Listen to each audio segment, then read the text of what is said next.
Coping with COVID and In It Together SC present Wellness Wednesday, brought to you by the Diabetes Action Council of South Carolina and DHEC's Division of Diabetes and Heart Disease Management. Coping with COVID with Tre Tailor.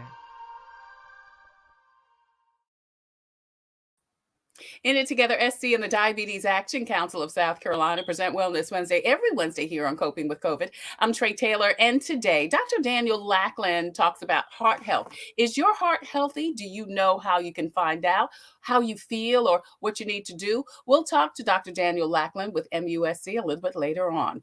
Also, do you know what to do with your old prescriptions? Do you know that you shouldn't just throw them out? Emmanuel Durant joins us with the Bureau of Chronic Disease and Injury Prevention. Thank you, Ms. Durant, so much for joining us today. Thank you for having me. Glad to be here. Absolutely. She's going to join us next to talk about National Take Back Day. All of that and so much more coming up next on Wellness Wednesday from In It Together SC and the Diabetes Action Council. But first, your COVID community updates. The SC Stay Plus program will be in Orangeburg Friday. They will offer rent and bill assistance to anyone 12 months behind on rent and utilities back to March of 2020. Staff will be at the Orangeburg Library from 10 a.m. until 5 p.m. this Friday to help you apply for the funds. For more information, contact 803-336-3430. Lexington School District 2 is holding a career fair from 4 until 6 next Tuesday, May 3rd at the Innovation Center in Casey. There are openings for teachers, assistants, substitutes, counselors, psychologists, also librarians, nurses, bus drivers, maintenance staff, speech teachers, and more. There is a $2,500 signing bonus which is offered. If you want more information, you can register at lex2.org.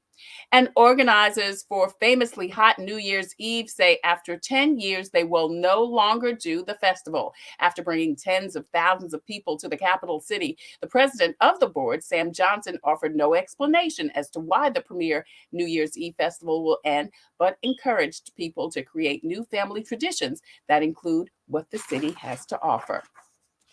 SCDHEC has your most up-to-date list of times, dates, and location for COVID testing and also vaccinations in and around South Carolina. Visit scdhec.gov for more information. You can still get your 5 free rapid self-tests by logging on to covidtest.gov. Even if you got your first 5, you are eligible to go on the website and apply for 4 additional ones. COVID vaccinations are being held once again throughout the state of South Carolina. Now, if you're a veteran, you should go to the VA to get your COVID vaccination and many of your tests. You can see that information on the screen.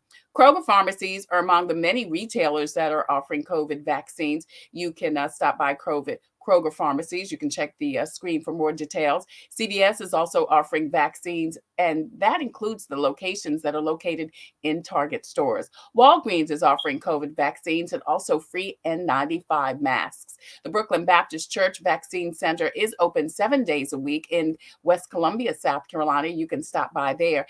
And if you need a COVID vaccination and don't have a ride, the Comet bus system is offering free rides to get your Comet vaccine. You can catch the Comet and don't miss your shot. As a matter of fact, the Comet bus system also has vaccines that are available at their main location at the corner of Sumter and Laurel Street. Online registration is available at Get Set Up. If you or someone you know is technologically challenged, or a senior citizen, they can call Get Set Up and they will help them get set up to make their vaccine appointment or get their COVID test.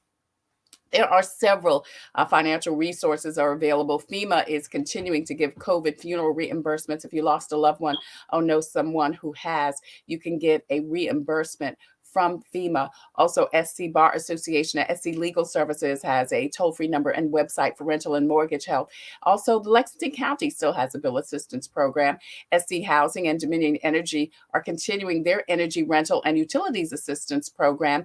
And if you or someone you know is still having a challenge coping with COVID, the South Carolina Department of Mental Health has a 24-hour assistance line, SC Hopes. Please utilize their services if you need them. Now, the Brooklyn Lakeview Empowerment Center is continuing to hold registration for free diabetes management classes. They're going to happen beginning next month in May, and you can register now. And there are several job opportunities available.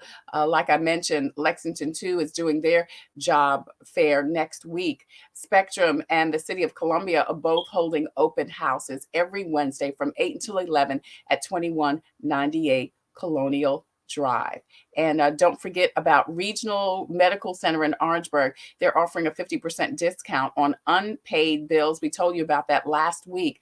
You can call the number on the screen, 800-905-7561 or 803-809-3883. Now, all of that information will be scrolling at the bottom of the screen throughout the show. So please post and share this information out so we can get the message to the masses. I'm Tre Tailor, and you're watching Coping with COVID from In It Together SC and the Diabetes Action Council. They sponsor Wellness Wednesday every Wednesday here on Coping with COVID. And we're actually streaming live on the In It Together Facebook page. Please go over there, hit like and share and follow. Not only will you be able to get notifications as to when to watch Wellness Wednesday every Wednesday here on Coping with COVID, but they have got so many great resources on that website and on the Facebook page, tips for healthy eating, healthy living, and where you can sign up for a virtual or in-person diabetes prevention program. Someplace where you can get tips, get information, get resources, and most of all, get a support system to help you with your diabetes or pre-diabetes. Now, we're also streaming live on the TailorMade production page on Facebook. That's the home of Coping with COVID. Please go over there, hit like and share and follow. Again, get notifications as to when we go live Wednesday, Thursday, and Friday at 2 p.m. Eastern Standard Time. But also, there are so many great resources on that page about COVID and more. We're streaming live on the TailorMade production page, also on YouTube. There you can find past episodes of Coping with COVID and Coping with Tre Tailor. Been doing the show since March of 2020 when the pandemic first hit. So we've got so much content over there, so many interviews for you to check out. We also have a presence on Instagram and also on Twitter. I'm Tre Tailor, and you are watching Wellness Wednesday from In It Together SC and the Diabetes Action Council. Please don't forget to like and share and post and follow. And if you have a question or a comment, please make it in the comment section right there to the right. Michelle Harris is watching. And Michelle, I sent the link. Please check your email. I sent the link. Please check your email. All right. So listen. Do you have old prescriptions in your cabinet? Well, I do. I don't know what I'm waiting for to do something with them, but I don't know what you're going to do with them. But did you know that you should throw them out? But is there a right way? Well, Emmanuelle Durant is the communications director with the Bureau of Chronic Disease and Injury Prevention. She joins us to discuss Take Back Day. Emmanuel, we're going to do a quick break, commercial break, before we come to you so that I can resend Michelle the link for our next guest. Okay. So we're going to take one break, Charity. We're going to play the 60-second Kim Akins commercial and come right back with Emmanuelle Durant. That's next on Wellness Wednesday from In It Together SC and the Diabetes Action Council. Hello, my name is Kimberly Aiken Cockrum. I was Miss America in 1994. As a result of that, I had to learn at a very early age that it's important to take care of my health, to get enough rest, to eat a balanced diet, and to get exercise. Those are principles that I still live by today. Take a moment to visit inittogethersc.org to take an online test to find out if you're at risk of prediabetes and how to join a diabetes prevention program that takes the guesswork out of losing weight, eating better, and being more active.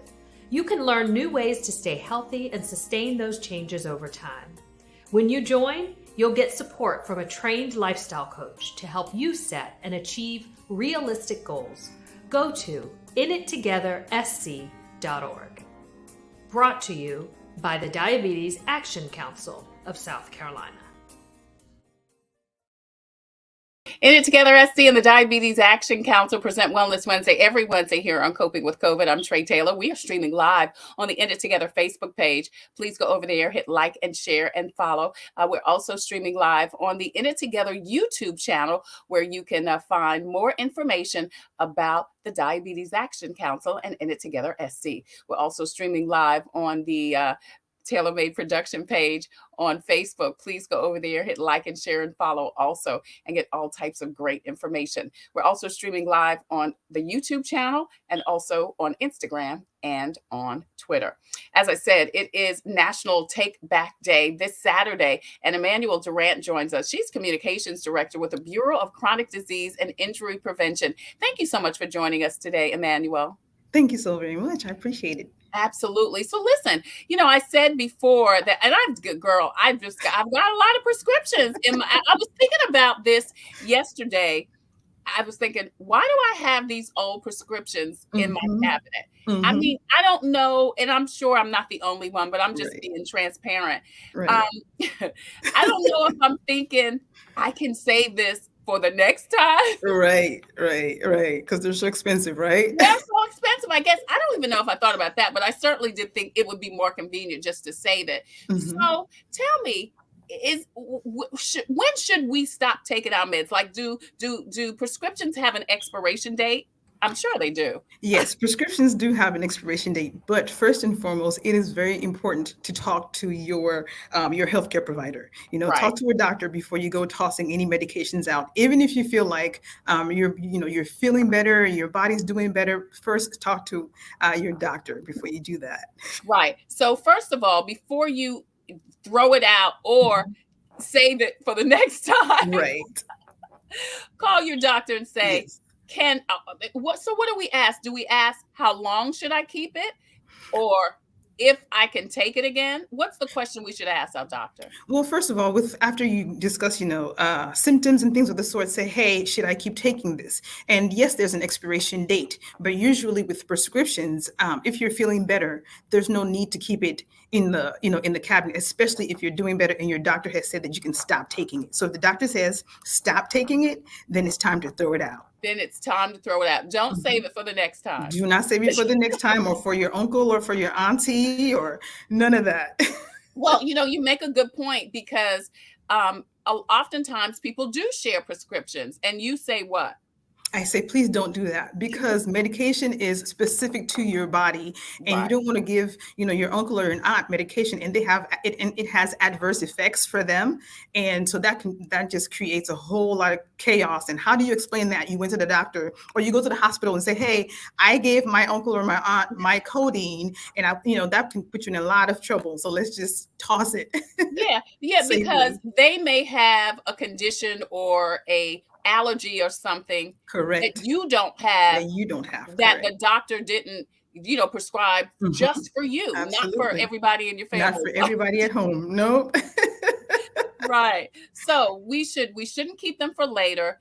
And you say we should throw them out unless the doctor says it's okay, as soon as we finish taking the medication. As soon as you finish taking them, yes, correct. Some medicine actually has that on it. My two babies had a strep throat 2 weeks ago. One had it, and then the other one got it, of course, because they're eating it behind each other. But I remember, the little pink antibiotic that they give them, and it says throw out the remainder of, and it, Absolutely. But listen, girl, it was a lot less. I know, right? I hear you. Everything I had to throw it out, because I felt like I was wasting it. We do, right? But it's very important to listen and to read those directions, because they are there for a reason, for our safety, as well as the safety of other family members around us. Right.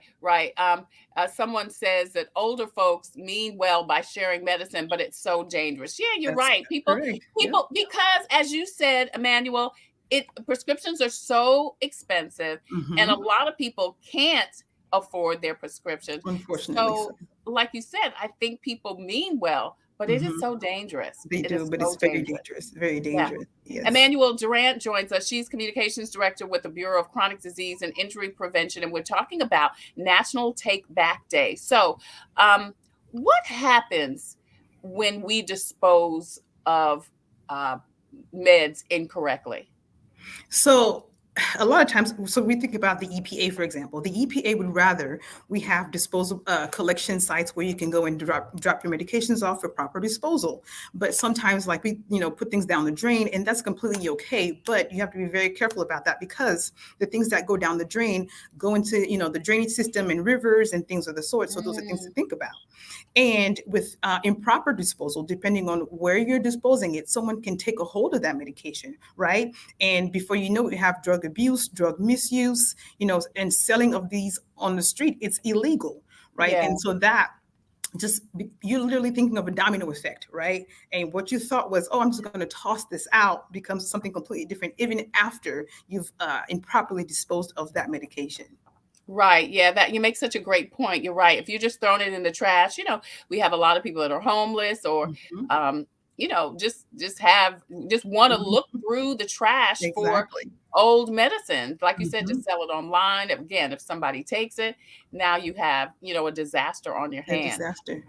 So there is a right way and a wrong way to dispose of meds then. Absolutely. Absolutely, there are. And to be able to find out more information about how to properly do so, whether it's with pills that can go into like coffee grounds or things like that for disposal, you can actually go to the DEA's website at www.deatakeback.com, and it will have a list of how to dispose a lot of medications and how to properly do so.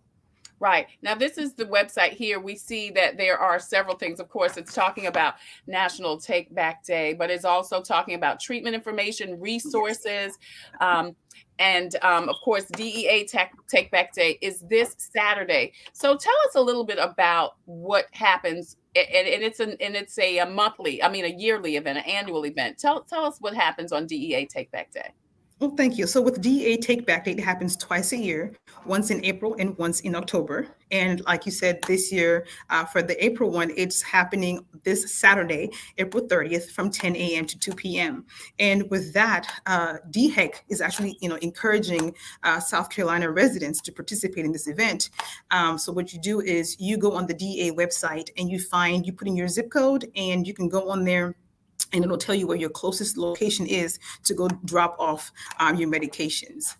Okay, so you can go to the website that we had. We had the website up. Go to the website, and you can actually put in your zip code. We can see it right here. Yeah, you can put in your zip code, and it will tell you. You can see that right there. Your zip code, your county, your city, your state. And you can search within 10, 25, 50, or even 100-mile radius.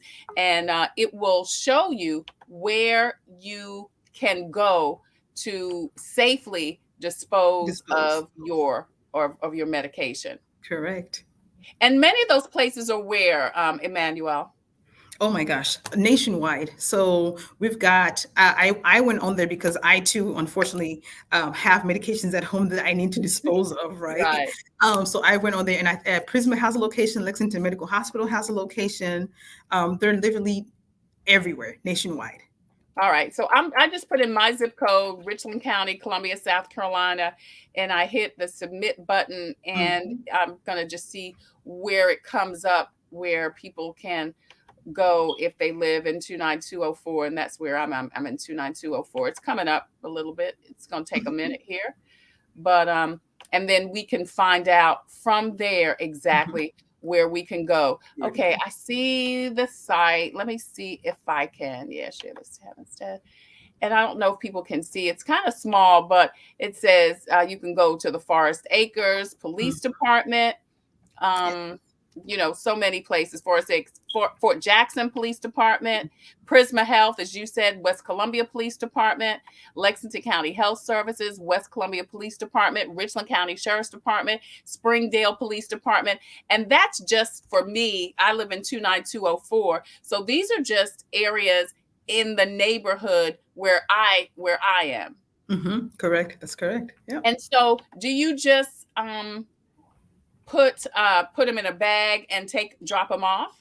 Yes, you do that. And so what I would suggest is if you have like pill bottles, make sure that you take any identifiable things off of there, like your names or birth dates, scratch them off of there. Or if you can even peel them off, go ahead and do that, because you want to keep your information, private and safe. So once you peel those off, you just take all of those medications, put them in a Ziploc bag, and take them to the collection site. No questions asked, because some of those locations are at like police departments and things. Right. And so you may have people that are kind of apprehensive about taking medication there, but no questions asked, because what they're really focused on is safe disposal of these meds and getting them off the street. Absolutely. People can go to the website. Once again, as Emmanuel said, put in your zip code, your county, your city, your state, and then they'll give you a list. There was about 10 or 12 places there that was, on the website. And as Emmanuel said, take off all of your personal information. So could they just put them all in a bag and take them over there? Yes, they sure can. Yes. Mm-hmm. Yeah, but whatever you do, just take your old prescriptions there, so that they don't get into the hands of someone else who, one, doesn't need them, could get hurt, or could, like Emmanuel said, resell them to someone else, or even start taking them. Because that's how drug abuse and starts. Addiction. Yeah. So. And you're right. And that's the big thing about it. This is a gateway. It could open the door to so many other things. Someone Absolutely. just because if someone gets a hold of some pain pills or something like that, Yep. Especially when you think about opioids, right? Yeah. Yes. Yep. Yeah. And that's a big problem in our community right now, opioid use. It is. Yep. And it starts with something small and can end up with something big. Emmanuelle Durant joins us. She is with the Bureau of Chronic Disease and Injury Prevention. We're talking about Take Back Day. Someone says, you're such a great asset to our team, Emmanuelle. They said she needs to be a regular on the show. She can be a regular on the show. We would love to have her to come and join to share some great stuff. So again, what happens now, Emmanuel, if someone is not able to do this Saturday? What is some other options for them? Well, thank you. So the great thing about this is that the DEA and that website that we were just talking about has a whole list of locations that anyone can go and put in that zip code, like you were saying, and find locations near you even after the Saturday date. Okay. So people can still go to the website. Absolutely. Year round, and then find out where they can go to drop off medications safely and soundly anytime, even if you are unable to do it this Saturday. National Take Back Day is this Saturday. As Emmanuel says, it's twice a year. But if you're unable to do it Saturday, please go to DEA.gov/takebackday and make sure that you find out the location nearest you that you can take back your prescriptions. Emmanuelle Durant is with the Bureau of Chronic Disease and Injury Prevention. Hey, Emmanuel, thank you so much for joining us today. Thank you for sharing this important and needed information. Thank you for having me. Really a real thing. And like I said, I'm sure people got a bunch of stuff in their cabinet. Absolutely. It's just not me. So absolutely. Thank you for having me. Glad to be here. Right. Once again, thank you. Thank you so much. Once again, don't forget to go to that website, find out where you can go to take back your prescriptions safely and soundly. Together, SC and the Diabetes Action Council present Wellness Wednesday every Wednesday here on Coping with COVID. I'm Tre Tailor. Coming up next, Dr. Daniel Lackland, epidemiologist with MUSC, talks about heart health. That's next on Coping with COVID. Hello, my name is Kimberly Aiken Cockrum. I was Miss America in 1994. As a result of that, I had to learn at a very early age that it's important to take care of my health, to get enough rest, to eat a balanced diet, and to get exercise. Those are principles that I still live by today.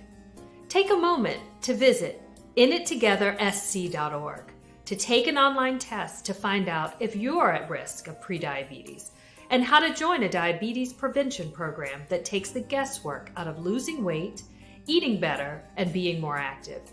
You can learn new ways to stay healthy and sustain those changes over time.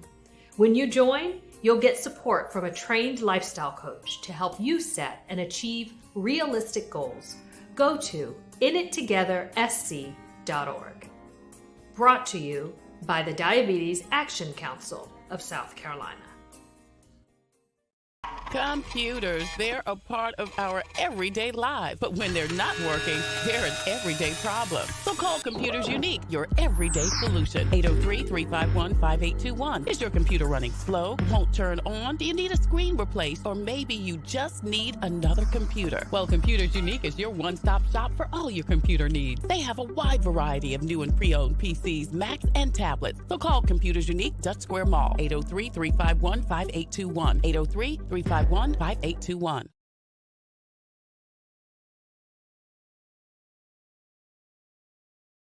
Together, SC and the Diabetes Action Council of South Carolina present Wellness Wednesday every Wednesday here on Coping with COVID. I'm Tre Tailor. We are streaming live on the In It Together Facebook page and the In It Together YouTube channel. Please go over there, hit like and share and follow, and find out about a diabetes prevention program near you. It's a great way to start making changes in your life. They'll give you information, access, support, and so much more.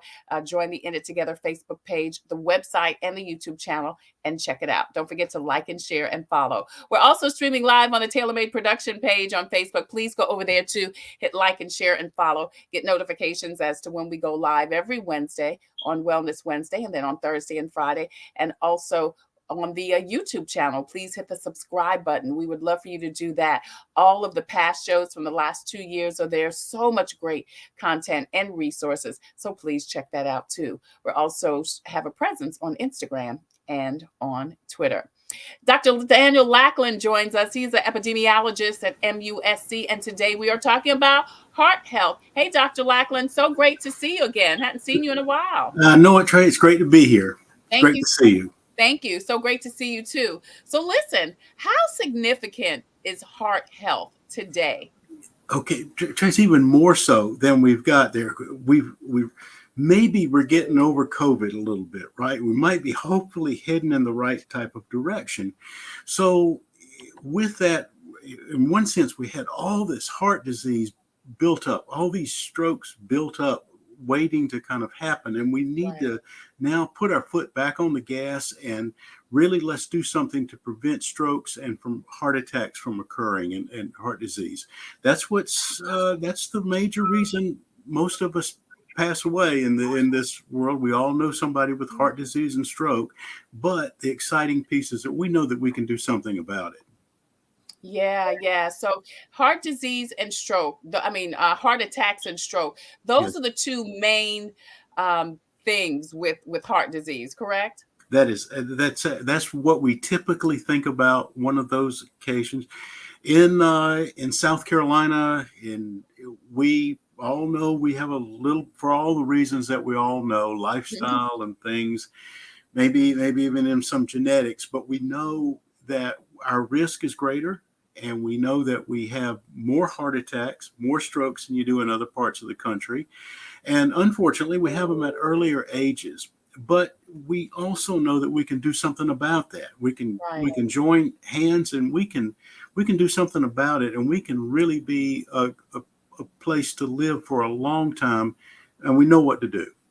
So Dr. Lackland, is there a specific demo that heart health is prevalent for than another demo? Men, women, black, white?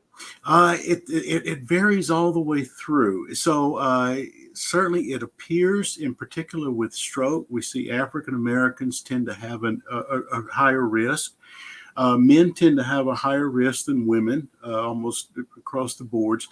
And you can look at this and in one sense, but it's that age piece that I think is the most that we should take note of. Some people, certainly young people, think, oh, well, strokes are something old people have. Right. And so they look at me and watch me wait till we have my stroke.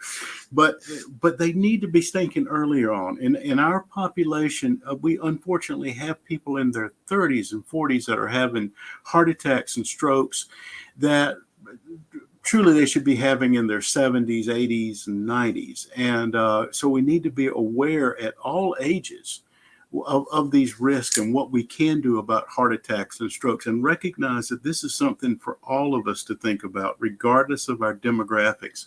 This is an issue for all of us. Why is it that younger people are now starting to be at risk?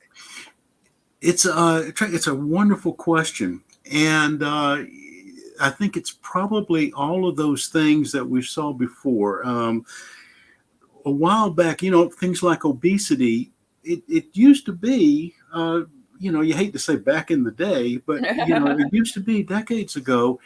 We don't see the obesity rates like we're seeing now. And now you see adolescents and children that are obese. They're just really not eating a good diet, and they're not getting exercise, things that we know, that we've talked about. So there's nothing secret there. So what they're seeing is that these risk factors are being brought on at an earlier age, and therefore you're starting to see the outcomes that we typically thought. Usually if we think about, let's just say 40, 50 years ago, you started getting fat when you were in your 40s and 50s, and then you had your heart attacks right after that. Now you're seeing children that are obese, and they're starting to build up those risks for heart attacks and strokes that now you're seeing in your 30s and 40s. Yeah, Dr. Daniel Lackland joins us. He is an epidemiologist at MUSC. We're talking about heart health. Michelle, I see your question, and I'm going to come to it in just a minute. I want to ask, though, first, Dr. Lackland, what are some of the things that people are doing? And you mentioned, obviously, genetics plays a part, which, I always say is so unfortunate, because you could be doing everything right over here, but because your grandmama had it, you could, you have a propensity of having it also. And of course, as you say, diet and exercise has a lot to do with it. Let's talk a little bit about, for those people who don't understand or don't know, what is it? What are we eating that we shouldn't eat, and doing that we shouldn't do? Trey, I agree with you, but I think most of us kind of know, myself included. And you are right. So we already know we kind of have a little bit of a genetic, or we're more predisposed to having a heart attack and stroke. Yeah. So you need to look at me and say, Dan, you're already at greater risk. You need to be extra careful and extra work of what you need to do. We know the fruits and vegetables, less fast foods, less of the high salty foods that some of us can't wait to salt our food down. We're getting too much salt, blood pressure goes up and and being aware of things like our blood pressure. So even though I might be in my 20s, or I might even be in my teens, I should be able to tell you what my blood pressure is. It's a simple measurement. It's free. You can get it done all over the place. And just like you say, how much do you weigh? I can tell you how much I weigh. I should be able to tell you what my blood pressure is, and being aware of that, and being aware of what makes my blood pressure go up, for that matter. What about my diabetes risk? Understanding what my numbers are, just like all the folks on your show have said, being aware, taking that responsibility onto myself. I'm going to be the one that's going to lower my risk. Right. Yeah. Michelle wants to know about exercise. She says, can you exercise too much for your heart, or is all movement good movement? Thank you, Michelle, for your question. It's a fabulous question, Michelle, and you know that's spot on. Certainly all kinds of things. You don't want me to go out right now and start running a marathon or start running sprints. That's not healthy for anybody, probably. But to take it gradually. And one thing that has been found, and the reason the question is so spot on, is what the major risk factor that we have in South Carolina for all of us, men, women, all of us, is that sedentary lifestyle. Those are people that get basically no exercise at all. They sit in front of the TV or sit in front of the computer and are really not doing anything. And those are the people at the absolute greatest risk.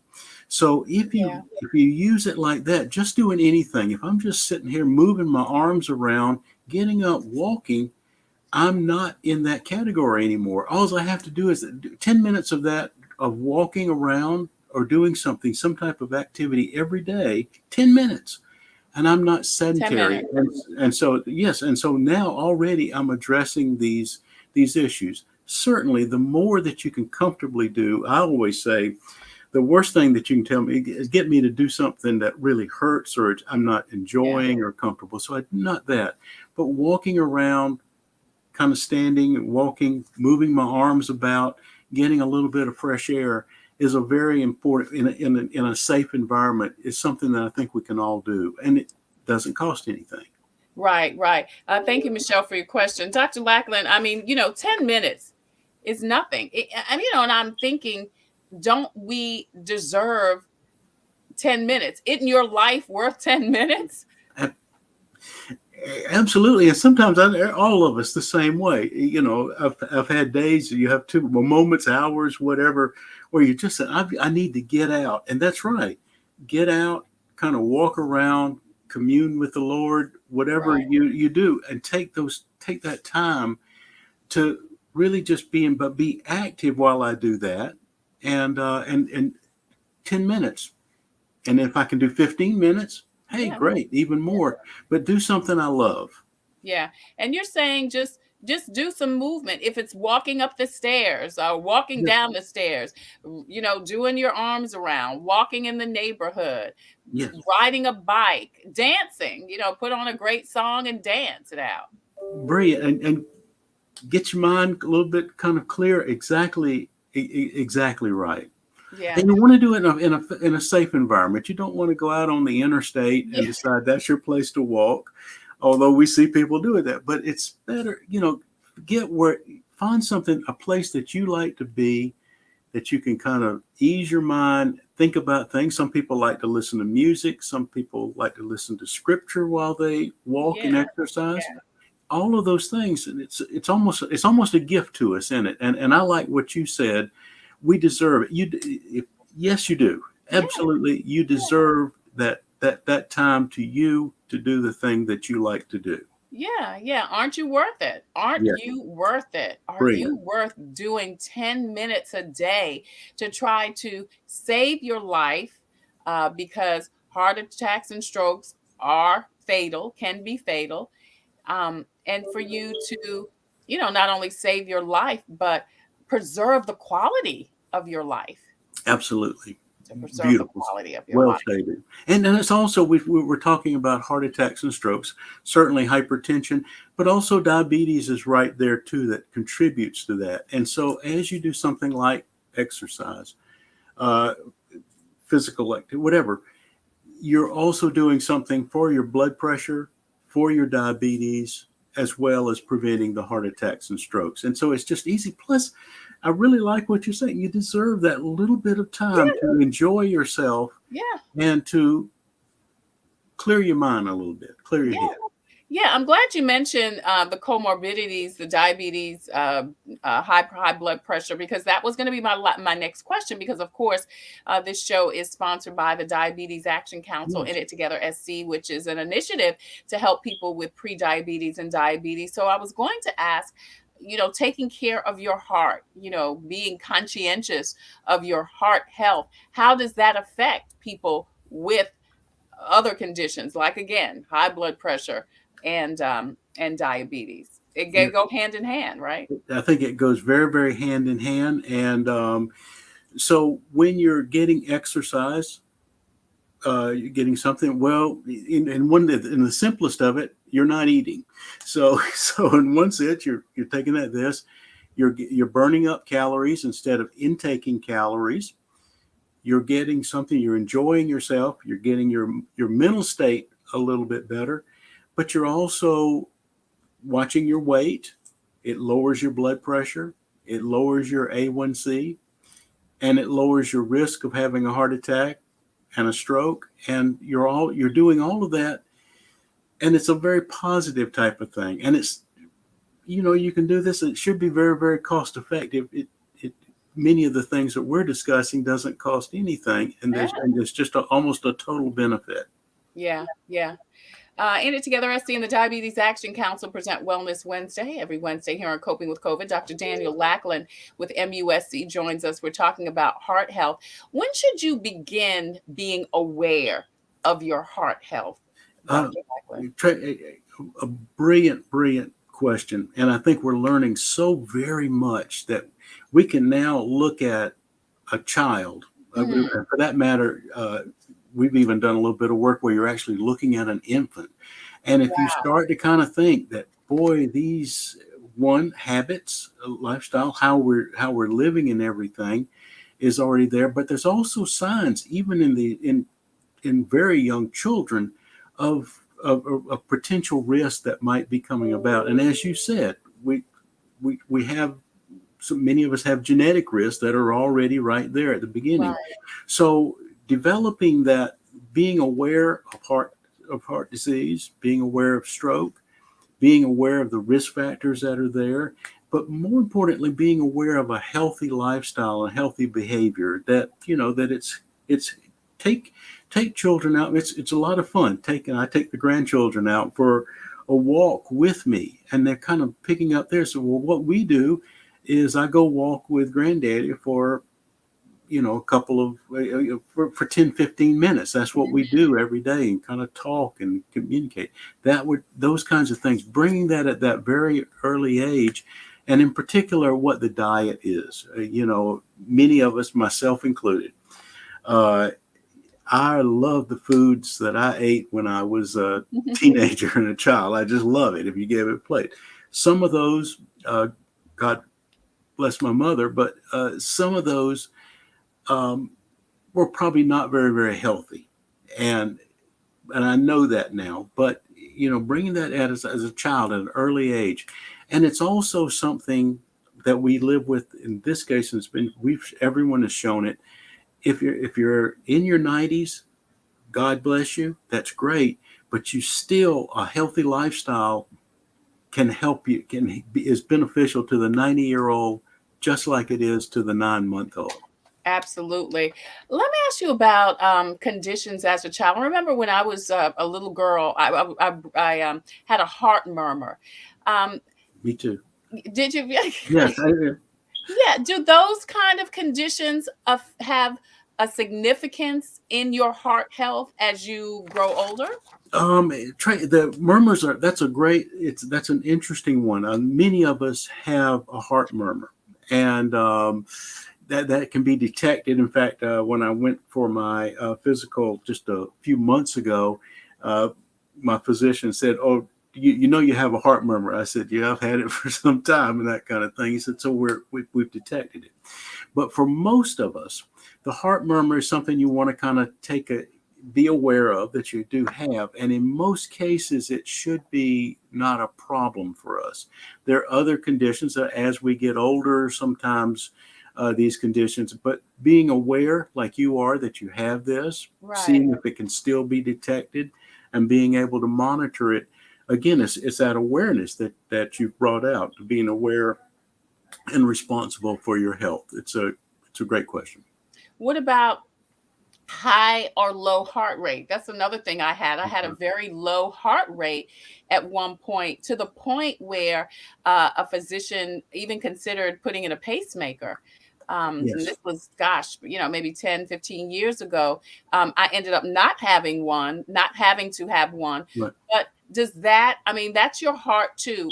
Are those also factors that affect your heart health as it relates to stroke and heart attacks? It certainly could. And again, the important thing is you're bringing up here, being aware that you have these kinds of conditions, because right. Sometimes, something may go a bit awry, but you being aware that you do have some of these conditions. I think the heart rates are really kind of good when you certainly a very high rate is there, a very low rate. But being aware of what your heart rate is, what kind of conditions that you have. So that way, if you see something change, or if you go into your doctor and say, "Oh my, it looks like your heart rate is down." And in your case, forgive me, but as you said, I had that 15 years ago.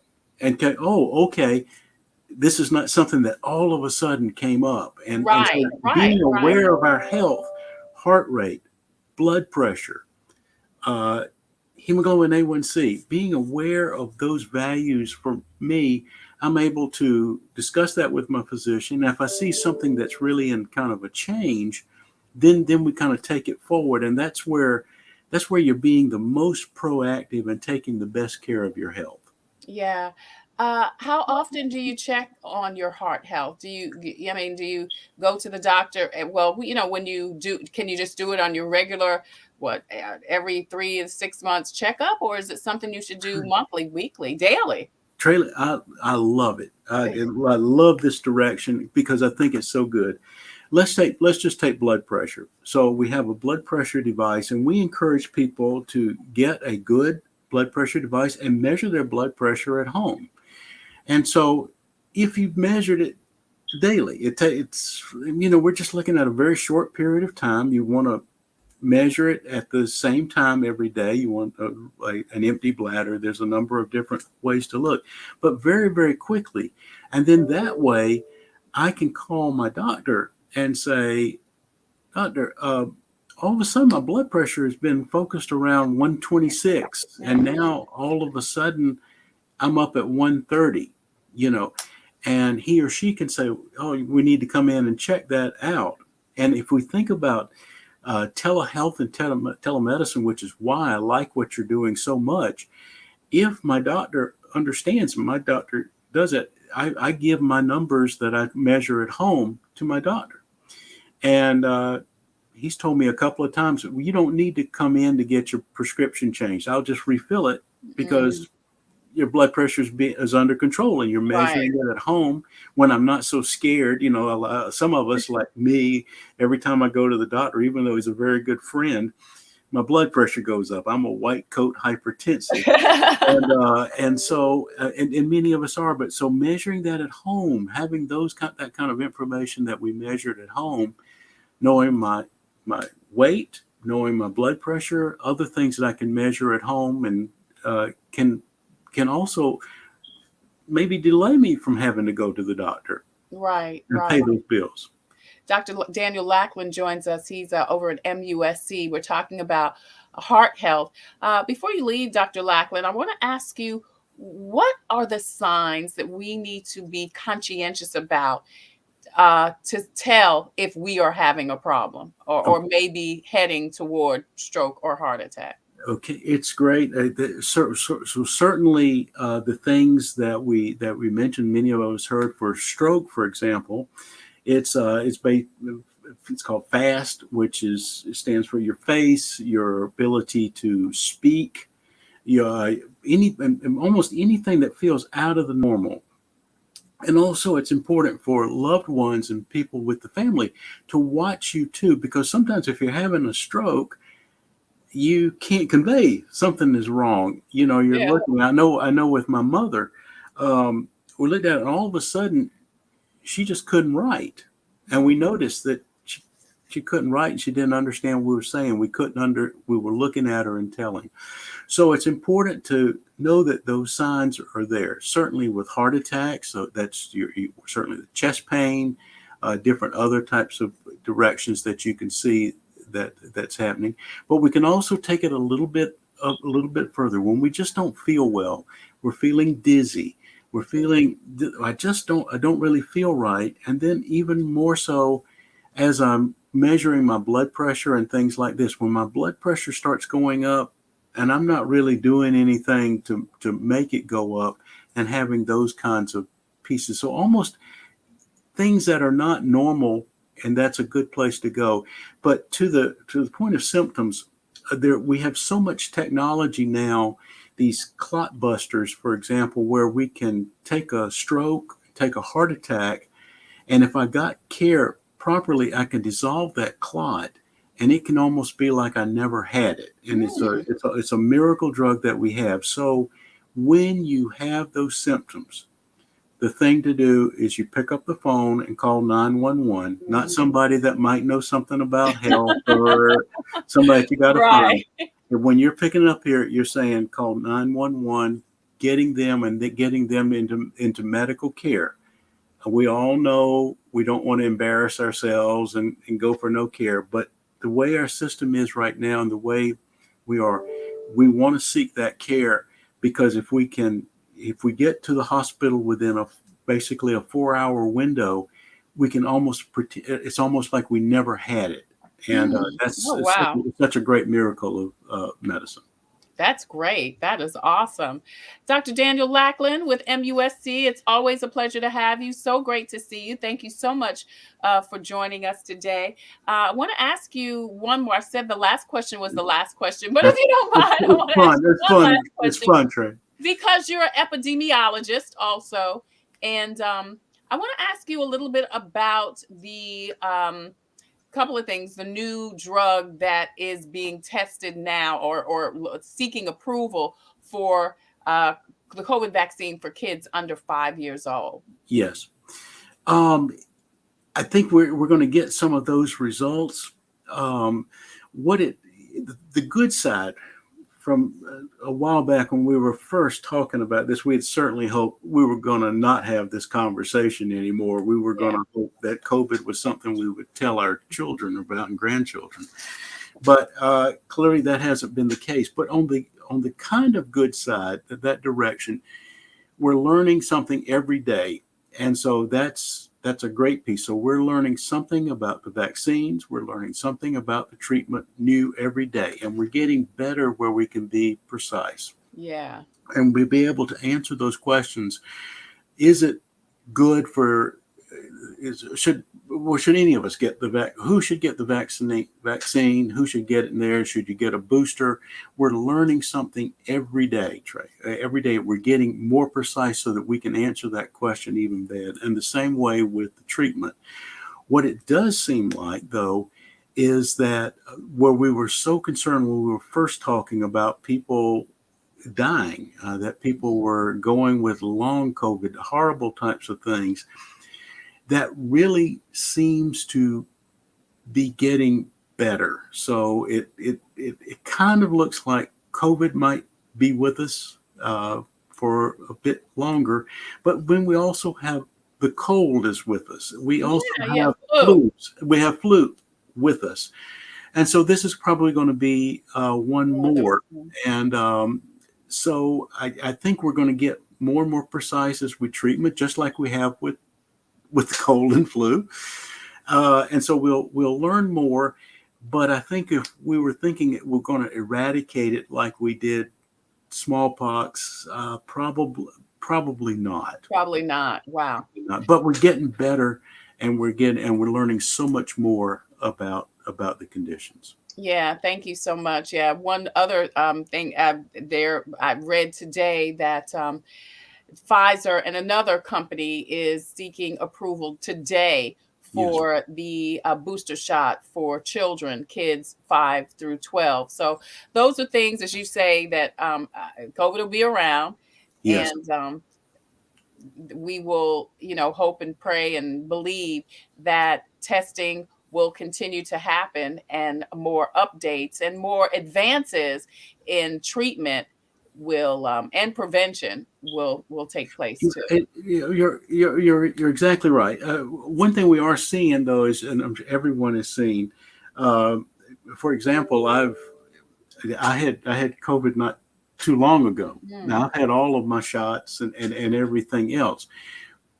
I had it, and I certainly didn't feel well, and I would never wish it on anybody, but the vaccine did help. I feel very strongly that the symptoms were bad, but they were not not life-threatening. They weren't life-threatening. And one other little minor piece, I don't mean to get too personal with it, but I didn't have any of the digestive things that it seems like some of the people that have not gotten any the vaccinations, when they get the COVID, they tended to have all the intestinal aspects of it as well. So, and I don't know, that's just me talking and this kind of stuff. But I think we're going to get to a much better place than we were when you and I first started talking about this. Yeah, here's hoping. So I tell you, it's such a hope that that is the case. Dr. Daniel Lackland, epidemiologist with MUSC, thank you again so much for joining us, and we appreciate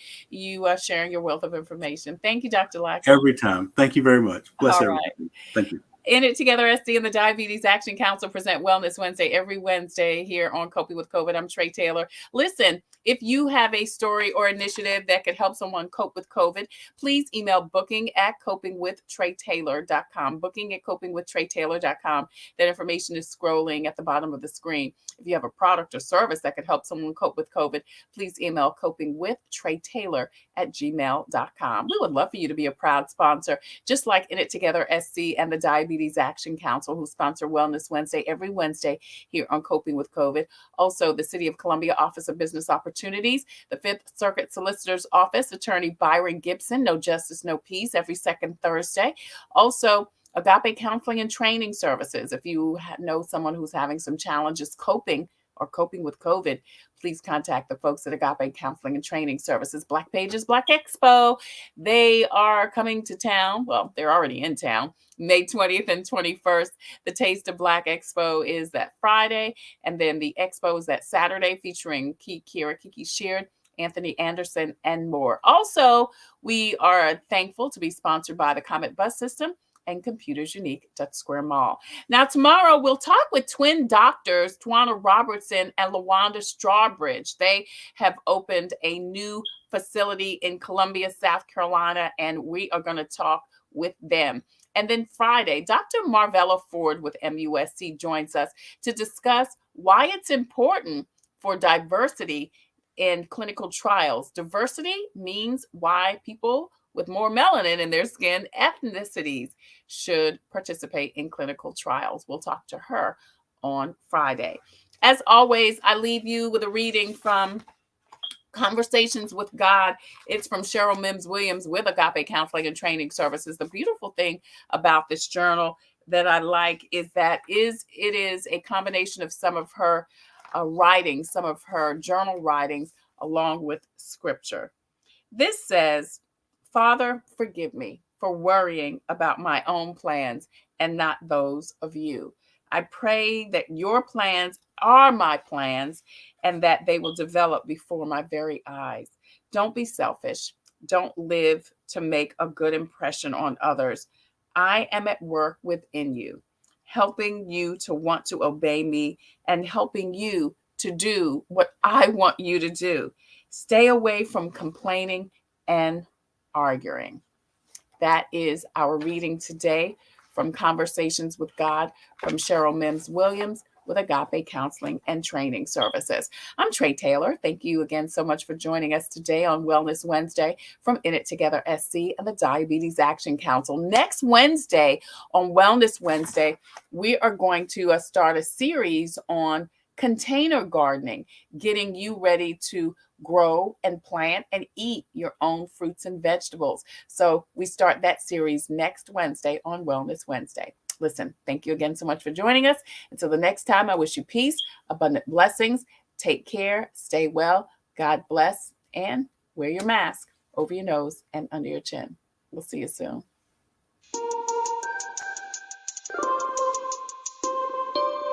Coping with COVID and In It Together SC present Wellness Wednesday, brought to you by the Diabetes Action Council of South Carolina and DHEC's Division of Diabetes and Heart Disease Management.